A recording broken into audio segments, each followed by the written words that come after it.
In this video, we will be pop riveting two pieces of sheet metal together.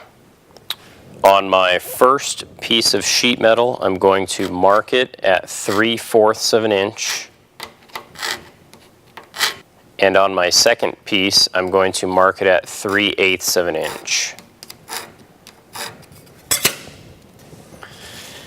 My 3/4 of an inch piece will go on the bottom, and that will be my guideline for lining these up. I will have a 3/4 inch overlap. My 3/8 inch line will be a reference line for creating the pop rivet holes.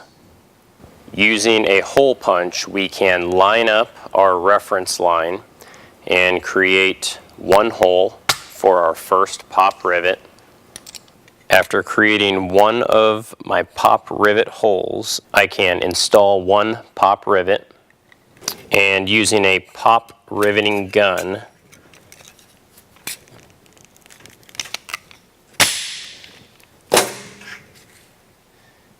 we can install that pop rivet.